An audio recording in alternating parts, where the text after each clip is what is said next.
you. Thank you so much. Good afternoon, everyone. And thank you for joining me today in person as well as people online. As I was introduced as my affiliation, but also I wanted to say, like, I'm originally from India, down South India, and I'm mother of two, because I think it's very important for us as academics, students, designers to understand what it means to have these intersectional identities, and how it can have a role in how we understand and view cities, and even try to examine or study about them. So the talk which I'm giving today is out of deep engagement with everyday spatial practices, which I'm very much interested in, particularly in the global south. And I work quite a lot in India, particularly from in Chennai, which is where I'm originally from, for obvious reasons. And I also see that as urban scholars and designers and people from built environment discipline, we are often drawn to grand narratives and infrastructures. And but what happens when we shift our gaze to the everyday, to the micro practices that enable people in to live and thrive amidst uncertainty? So I would like to take a moment to reflect on the term resilience itself. We've heard a lot in recent years. It's become something of a buzzword, hasn't it? Whether it's in climate policy or disaster planning or urban governance, resilience is like everywhere. And it's often described as the ability to bounce back after a shock or to adapt to change. Globally, this idea has shaped a whole new risk management paradigm. And to be fair, it has helped our cities looking at it from a risk perspective, and it has helped to reframe how cities and systems prepare for crises. And several scholars have shown us how resilience has become a go-to framework for thinking about uncertainty and vulnerability in urban life. But here's the catch. We're talking about resilience, but whose resilience are we actually talking about? And what do we mean when we say city has to be resilient? So this is the one of the widely cited definitions coming from Miro and colleagues.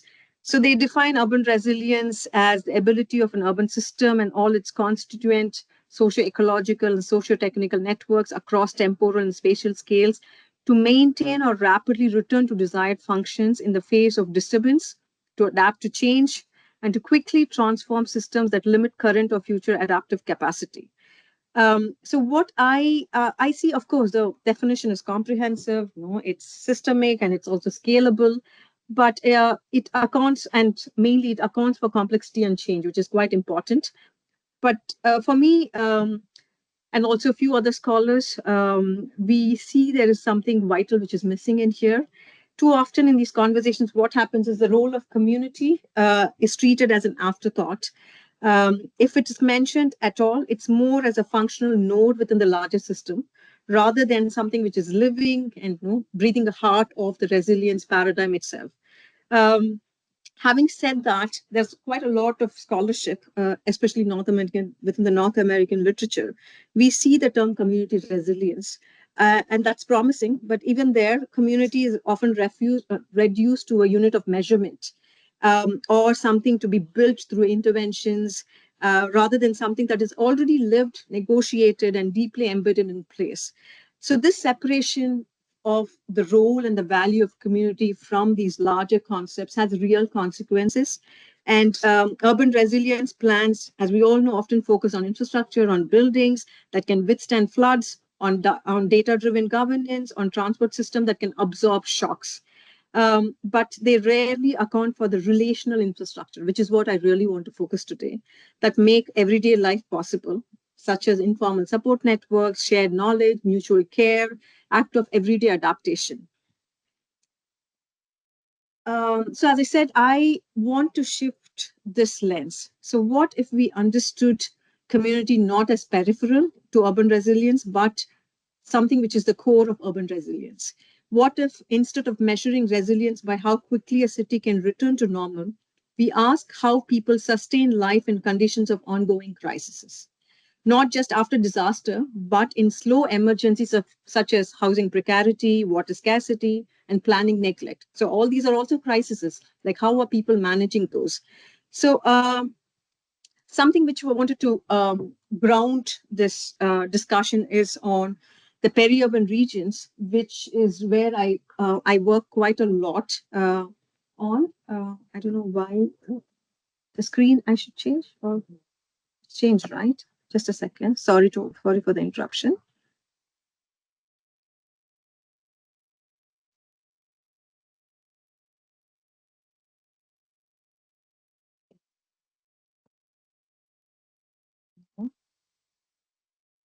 The point is, I see here properly, but yeah, sorry.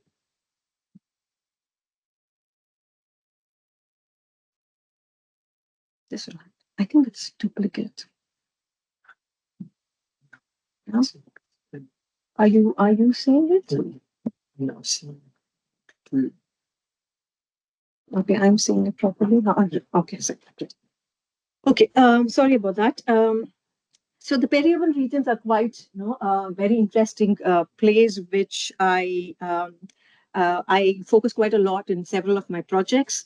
So to explain what these peri-urban areas are, in very simple terms, it exists at the interface of the urban and the rural, the in between and the transitional, and the context, as I said, I work in India, and specifically Chennai is what I'm working on.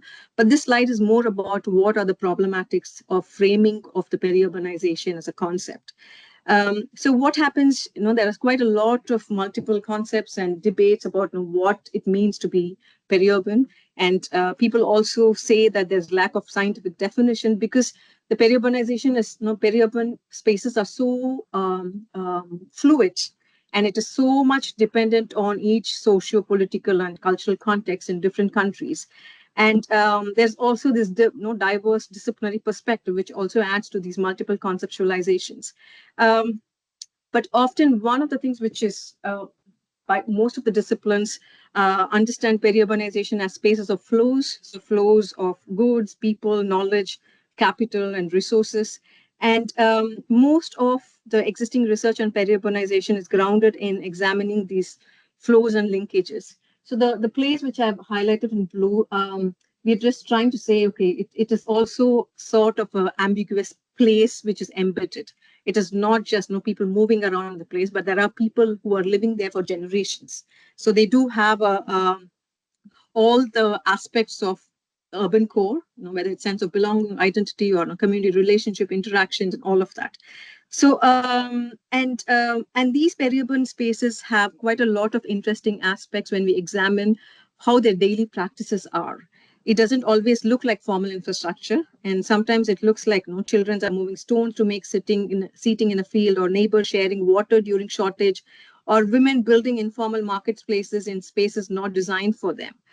So I see these acts of what I call as micro resilience, and they are critical to urban survival as any master plan or climate strategy. But peri-urban in Indian context or regard, and I mean most of the developing countries context, it comes with its own problem. Mainly, cities are always understood as growth engines, so quite a lot of funding and planning and design is more concentrated in the urban core, and there's lack of planning and policy attention towards the peri-urban regions. And peri-urban regions are also seen as very chaotic, undefined and transitional, as I mentioned in the earlier slide. But what this framing does miss is the rich, complex lives and practices that unfold in the peri-urban regions. And in Chennai, especially, these spaces where rapid urbanization collides with agrarian pasts. So if you look at some of the images, like you'll have these huge, beautiful multi-story flats, but just adjacent to the compound, you have these farmlands. So there's a stark contrast you will see, and there's also quite a lot of informality, which is understood as, I don't know how many people are into the whole notion of the debates around informality, which is often understood as a problem, but here it is a strategy for living. Um,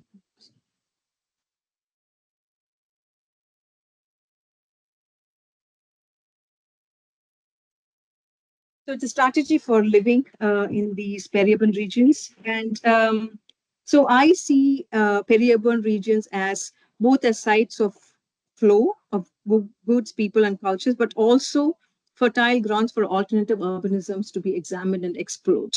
But we really need to go further in terms of how do we frame these peri-urban spaces, because some of the frameworks which are actually out there uh, does miss out the point on the lived experience of the peri-urban spaces. So in my project, I see peri-urban spaces as fertile grounds or frontiers of sustainable development, like how we can understand, how we can explore, how we can experiment with these spaces. And they also reveal how formal planning often fails to keep pace with lived realities, which I think is quite important. Um, Yet, rather than seeing these areas as failures or as lacking, we should see them as generative sites of experimentation, as I mentioned, and also adaptation, where I see micro resilience is enacted every day. And these are not peripheral spaces, they are epistemological frontiers, spaces that demand new vocabularies, new ethics, and new frameworks of urban design. So, so as I said, I work quite a lot on these peri-urban spaces and different contexts. And I worked in Indian peri-urban spaces, India and South Indian peri-urban spaces. I've looked at in Mexico, in Turkey, in South Africa. So we've looked at in different projects. But the project which I'm sharing today is one of the projects which focuses specifically on India and southmost India in Chennai, which is a capital city of Tamil Nadu, which is the southernmost state.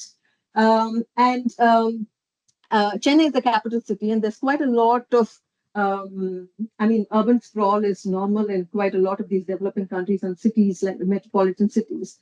We chose the southern part of, southern periphery of Chennai.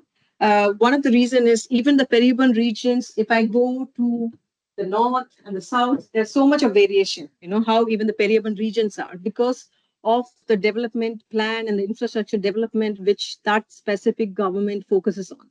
So here there's quite a lot of IT parks, colleges. And there's quite a lot of importance given to how the infrastructures are developed. When I say importance given to infrastructure developed, not in the peri-urban regions per se, but towards the development of this area. So the suburbs would be slightly better compared to the peri-urban regions, of course. So we also thought, okay, the project itself, the larger goal of the project was to identify the potentials and the challenges of the peri-urban region, which is St. Thomas Mount, which comprises of 15 villages. Our aim was to develop a policy and a planning framework to see how well we can connect the urban and the peri-urban and the rural. So that was a larger goal. But what happened when we started collecting multiple data, multiple methods of data collection we employed, qualitative, we also did quantitative data, which, I think, yeah, I'm not showing it here because it'll be too much. So we did quite a lot of mapping exercises with the participants, trying to map their everyday life. We did quite a lot of focus group interviews with practitioners who included planners, urban designers, policymakers, local council authorities, along with the residents, trying to understand what it means for them to live in peri-urbanization, what are the problems, what are the issues. And we use semi-structured interviews. So during these participatory mapping.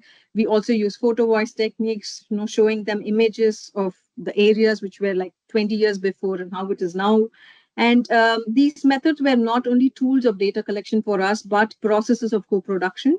And participants helped shape the research questions, reflected on their own spatial practices, and offered counter narratives of the dominant urban discourses.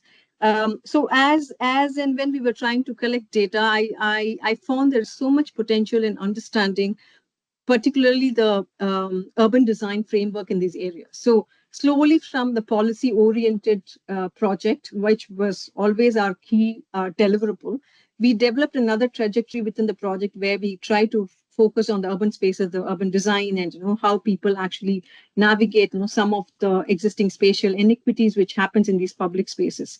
And for us, the approach what we used also recognized importantly the ethics of the research in contested spaces. So our goal, and I'm very particular. When I know, at least me and my team conduct research in the global south, not to have make it extractive, which is what happens quite a lot of times. And so our goal was, we were deliberate and we were conscious to make sure that it is not extraction of knowledge, but we are building relationships of trust and reciprocity. And that is, I may be slightly digressing here, but it's worth a digression. So it is so important to build on, in terms of the data collection, when you do the field work in such complex situations, the notion of trust and reciprocity is so important for you to get into the real core of the problem. So many of the insights you'll see today, codes or drawings and reflections, emerges from these dialogical engagements, which was, of course, grounded in trust and reciprocity. And this methodology is significant because it allows us to access the rich, effective, and nuanced dimension of urban life that often go unrecorded in conventional surveys or census. And it is also aligned with a decolonial commitment, which quite a lot of my projects are embedded in, to value plural ways of knowing and being in the city. So just to give a glimpse of some of the, and these are all from different villages. I have not mentioned the names of the villages, but you can log into the website to look into more images on this. But just to give you a sense of how the infrastructure is and what kind of development which is there, and you will also find quite a lot of rurality, but at the same time you'll find the shopping malls, and you'll find very intimate and the small scale neighborhoods, which are part of the peri-urban spaces. And the participants, as I said, included quite a lot of diverse people from different domains. And we were more interested in the resident communities and how they engage with the practitioners and other policymakers. So out of the data collection analysis, there were certain themes which were emerging. Um, so before going on to themes, and this is sort of the framework which we used, which we also introduced. I mean, we kind of made a contribution to the peri-urban studies itself, where we brought in the place-based conceptualization along with the flow-based conceptualization, which is, so this is what usually happens in most of the peri-urban studies. So we said, okay, you know what, you're going to use a framework or analysis of data collection where this is also going to be part of it, which allows us to understand the future of the place more uh,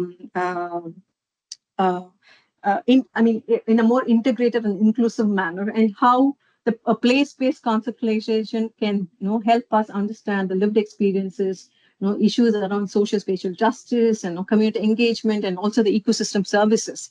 So when I say ecosystem services, I'm also talking about the cultural ecosystem services and all of that. So all of this gets missed out when you only think about the place of the transitional space. So we use this sort of a framework to examine our data. So some of the themes which we kind of we thought were quite unique about the urban spaces there, where one is what we call as loose affordances. So this interview intercepts, where so there's a college student, young student, and he says, my favorite is the playground space. It is not an organized playground. In fact, we go play there only sometimes. I can go and cycle with my friends and stand and watch the game, which cricket. Watch the game of cricket, and there's quite a lot of power cut there. So when there's no electricity for like several hours, so immediately we go to the ground. Something is always there to watch, or we simply climb the tree or something. So he describes the playground not as a formal planned space, but an open area that becomes meaningful through use. During power cuts, as he says, the ground transforms into a site of gathering, a place to play, to socialize, to observe. This is also an example of temporal belonging, which I see, where the use and the meaning of space shift according to time, context, and community need. So, but if you see most of the urban design frameworks, it often privileges fixed, stable uses of spaces. But in the global south, particularly in the peri-urban regions like this, spaces must be understood as dynamic and contingent. So what Ali's narrative shows is that resilience isn't always a response to disaster. Well, this is what I wanted to kind of highlight here. It can also be joyful, relational, and playful. So the absence of infrastructure, in this case, electricity, creates an opening for togetherness. These micro moments of adaptation are often excluded from the urban policy discussions. Yet, they are fundamental to how life is lived and shared in these spaces. The second theme, what I wanted to highlight is the notion of situated transaction. So while this is a particular street market which opens like every weekend, but this is sort of almost an exemplar which you can you know it repeats in quite a lot of other peri-urban regions and the case study villages which you've said, which we have studied. So here. One of another college student, she says like we get all vegetables in the market space corner. Some fruits like avocado is also there. So avocado is an exotic fruit in India. Okay, it is not something like how you find in Tesco's here. So usually you do not get it here. Sometimes there's lots of queue during weekends, but we can sit in the bikes and wait. So many people also come, but it is fun talking and interacting.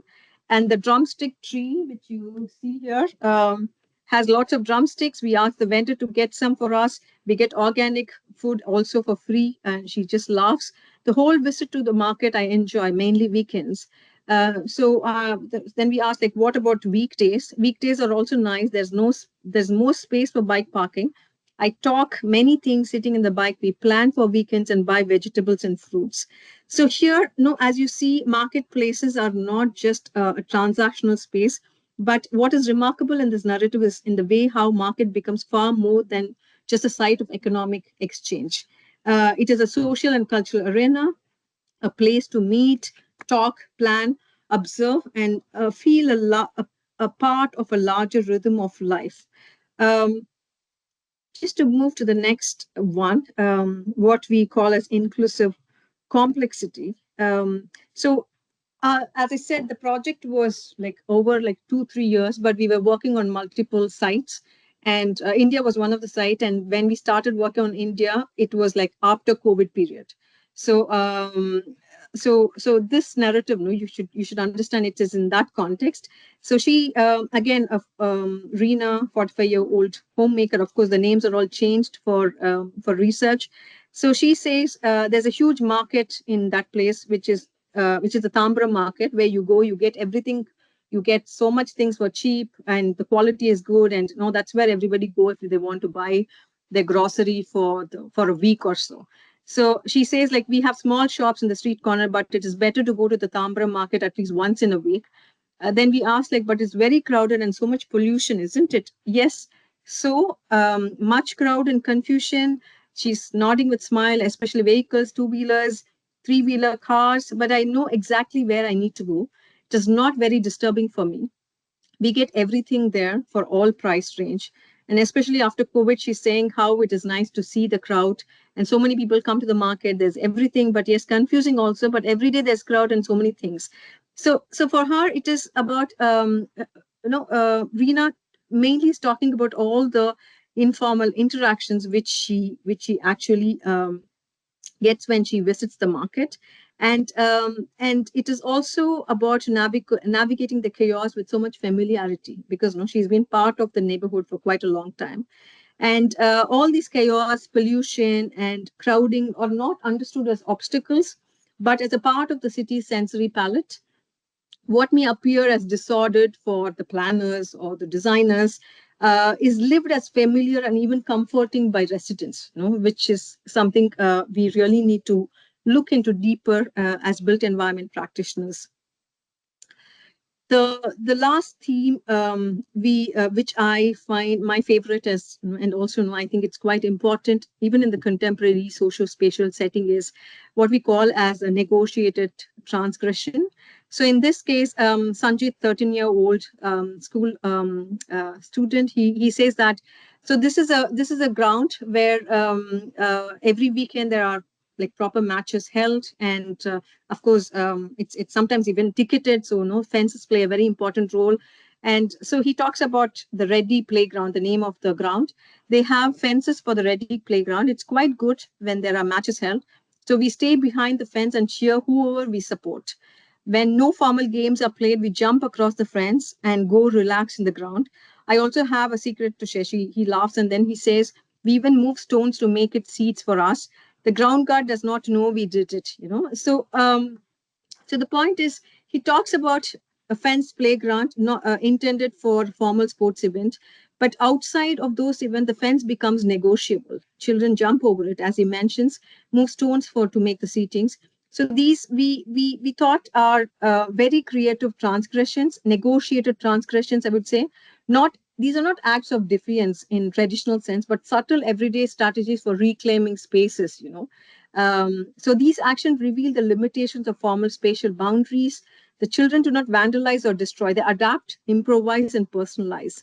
So this challenges the dominant narratives of order and disorder in urban space. It invites us to consider flexibility, informality, and negotiation not as signs of dysfunction, but as signs of vitality. Sanjit's story, I would say, is a reminder that youth agency is spatial and that public spaces, even when regulated, can be reimagined through small acts of everyday creativity. Uh, um, Before I go on to my last slide, one thing what I wanted to show is a very short film which we did as a part of the project. Let me quickly play the film.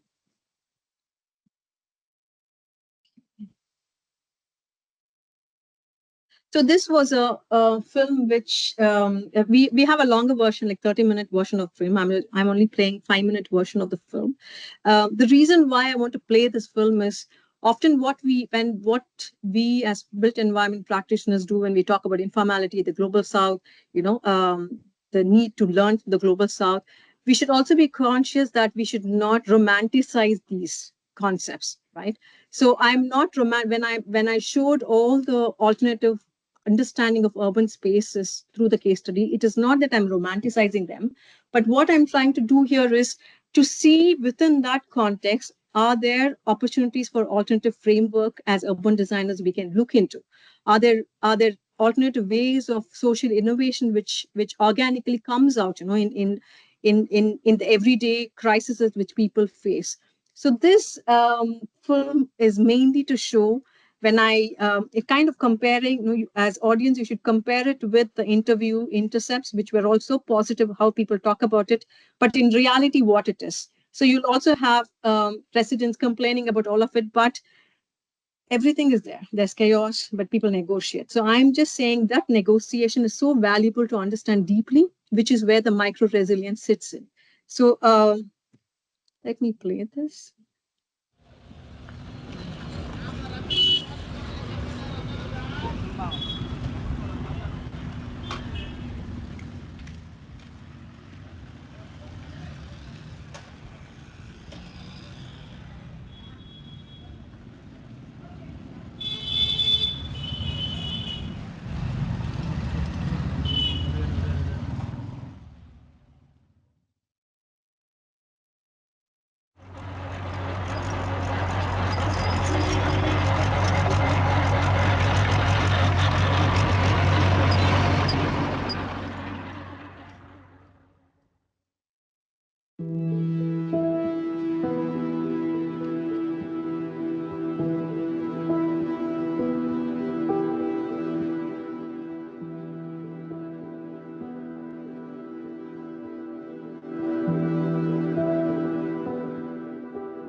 Travel from my home to college, it is covering up to 65 kilometers. This is for 1.5 kilometers I have to walk.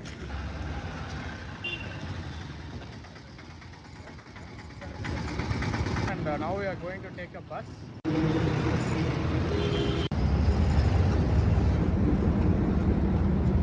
we have got it in the bus. We are traveling in the bus and we are going to reach the metro station. That will take about 30 minutes of travel. Now we are into the metro station and we'll take a travel from Coimbatore metro station to airport. That is of 20 minutes of travel. From there we'll be taking a direct bus to our college. That travel will be taking around 1 hour.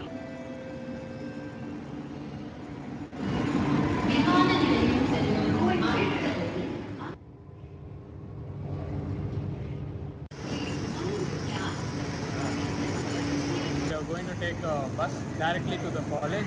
We'll take 1 hour of journey. The airport, we have got the direct bus. From there, 1 hour journey, we reach the college.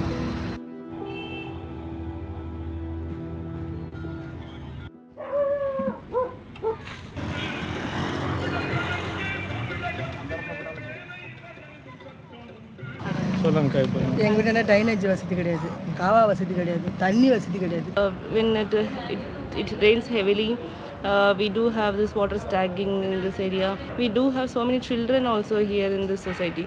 So if we have a park and library within the society, that would be good.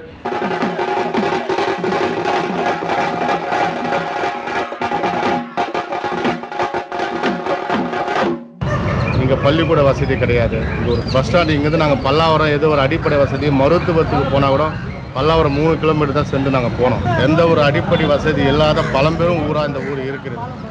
அந்த corona time ரொம்ப கஷ்டம் எல்லாத்துக்கும் தானே. இப்போ அதிக அது நம்ம எங்களுமே நடுத்தர குடும்பம் இங்கே எங்கேயும் இடம் வாங்க முடியாது. பஸ் ஸ்டாப்புக்கு ஒரு 2 கிலோமீட்டர் இருக்கும். இந்த ஒரு பஸ் ஸ்டாண்டுக்கு விட்டால் நல்லாயிருக்கும். எல்லாம் இப்போ வசதி உள்ளவங்கெல்லாம் கார் வச்சுருக்காங்க, நல்லா காரில் இருக்காங்க. நாங்கள் தான் கஷ்டப்படுறோம். இப்போதான் ஒரு கிரவுண்டு வந்து 1 கோடி. இப்போலாம் எங்கள் அப்பாலாம் 5000 விற்றாரு 80ல். ஒரு கிரவுண்டு 5000 80ல். இப்போ 1 கோடி. இப்போ இந்த விவசாயம் இருந்தது இடம்லாம் விற்றுட்டோம், எல்லாமே விற்றுட்டோம். வந்து அடிக்கடி போயிட்டே இருக்குது. அதனால் வந்து கொஞ்சம் வந்து ஸ்மோக் பொல்யூஷன் ஆகுது, அந்த டஸ்ட் ஆகுது, ரொம்ப அதிகமாகுது. வீடு மேலாம் படியுது, ட்ரெஸ் மேலெலாம் டஸ்ட்லாம் படியுது. சத்தமாக தான் இருக்குது, இறைச்சலாக இருக்குது ரொம்ப ராத்திரி. ஆனால் அதுவும் இல்லாமல் சேஃப்டியாக இருக்க முடியல கொஞ்சம். ஏன்னா 24 ஹவர்ஸும் வண்டி போயிட்டே இருக்கிறதுனால என்ன வண்டி கூட நம்மளால் ஒரு சுதந்திரமாக ஒரு ஓரமாக கூட விட முடியல. இது பொலிச்சூரில் மட்டும் ரோடு வசதி காவாயே இன்னும் 40 வருஷமாக அந்த காவா இல்லாமல் இருக்குது. சுற்றி இருக்கிற ஊர் எல்லாமே காவாலாம் வந்திருக்கு, ரோடு வந்திருக்கு. ஆனால் பொலிச்சூர் மட்டும் டெவலப் ஆகலை.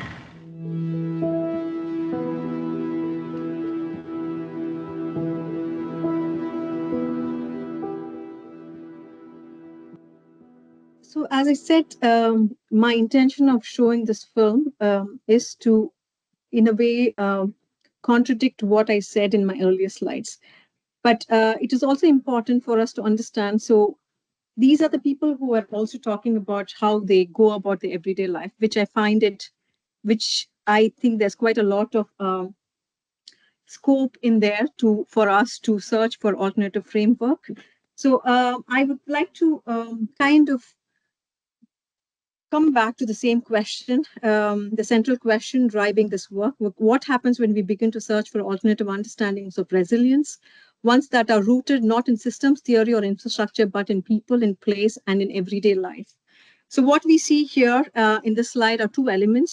One on the left, you can see a cloud of words that emerge organically from the stories, spaces and practices that we encountered in the field work.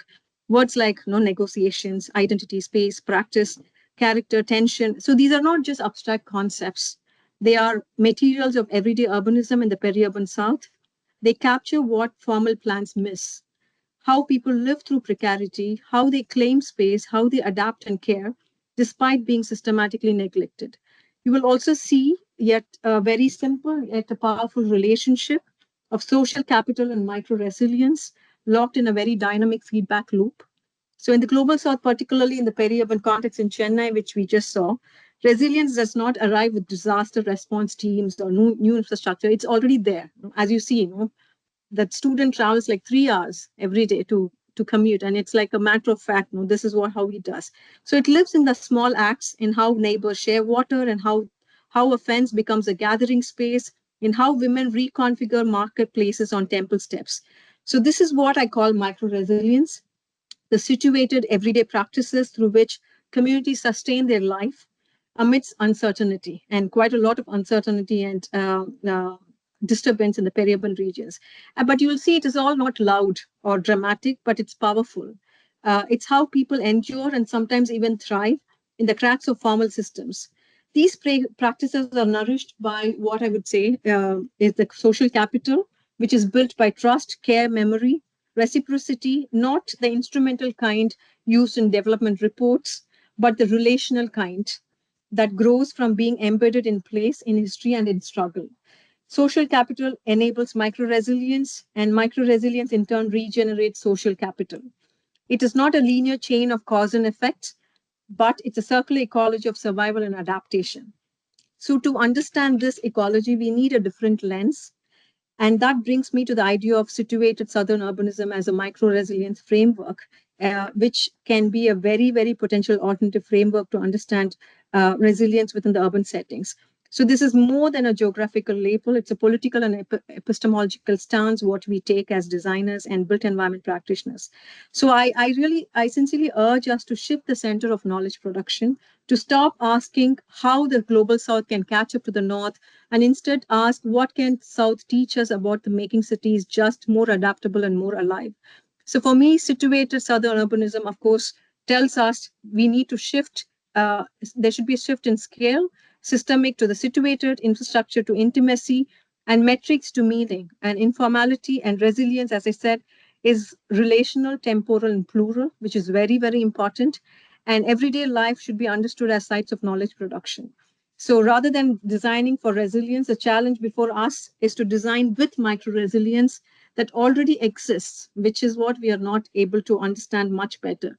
So to listen, to support, and to co-create frameworks that are flexible, plural, very importantly, and grounded in lived realities are quite important. And this, to me, is also a work of decolonizing urban design. And this is an invitation I want to leave you all with today. So thank you so much for your attention. I look forward for your questions and comments